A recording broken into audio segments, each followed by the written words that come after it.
Gubernur DKI Jakarta terpilih Pramono Anung mengaku tidak akan melanjutkan tim gubernur untuk percepatan pembangunan atau TGUPP era Anies Baswedan. Hal itu diungkapkan Pramono dalam wawancara eksklusif bersama Warta Kota yang tayang di YouTube Warta Kota Production pada Jumat 14 Februari. Jelang pelantikan menjadi Gubernur DKI Jakarta, Pramono Anung belak-belakan mengungkapkan apa yang akan dilakukannya dan dijalankannya di DKI Jakarta. Salah satunya, Pramono Anung akan mengembalikan sejumlah kebijakan Anies Baswedan perihal penerima KJP, kartu lansia, dan kartu difabel. Namun demikian, kata Pramono Anung, ada juga kebijakan yang tidak dilanjutkannya seperti TGUPP. Pihaknya akan menghapus TGUPP yang sempat diproklamirkan oleh Anies Baswedan saat terpilih menjadi Gubernur DKI Jakarta pada tahun 2017 lalu. Adapun kata Pramono, dirinya akan mengembalikan lagi fungsi staf khusus seperti pada umumnya.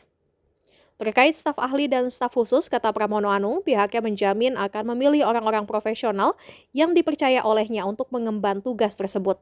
Perihal ASN DKI Jakarta, Pramono Anung berjanji tidak akan mencampur adukan politik dan jabatannya sebagai pemimpin pemerintahan di DKI Jakarta, di mana dia berjanji akan profesional dalam memimpin ASN sehingga tidak akan melihat sesuatunya dengan orientasi politik.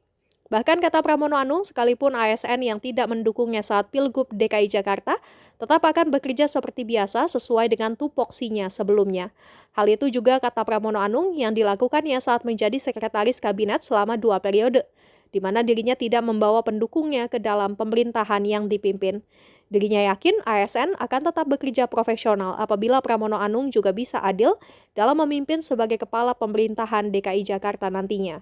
Tetapi memang Undang-Undang Nomor 2 Tahun 2024 Pasal 38 mengatur yang namanya gubernur itu boleh mempunyai staf khusus dan staf ahli. Sehingga dengan demikian saya tidak akan memakai TGUPP seperti di era-era sebelumnya. Karena pilihan untuk itu ya terserah masing-masing gubernur.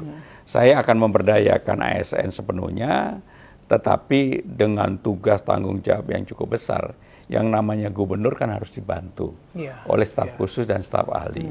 Dan orang-orang yang akan mengisi adalah orang-orang yang memang lebih pada orang yang profesional. Dan orang yang saya kenal secara pribadi bahwa dia profesional. Artinya Mas Pram akan berkomitmen tidak seperti di tempat lain, gubernur baru, maka staf ahli dibawa dari tim ses segala macam, orang-orang dekat? Ya, namanya tim ses pasti ada dibawa. Kalau saya bilang nggak ada yang dibawa, nanti pasti saya bohong. Tetapi bahwa dalam tim transisi saya, orang-orang seperti Profesor Firdaus Ali, Prastowo, kemudian Nirwono Yoga, Dedi, yang secara pribadi sebenarnya saya nggak terlalu ini. Ini adalah orang-orang yang profesional. Dedi ini termasuk yang kemudian membranding Jakarta dengan plus Jakarta. Dan karena saya lihat hasil karyanya baik, saya bilang sama dia, mau nggak masuk dalam tim transisi gitu. Dengan cara itulah saya lakukan.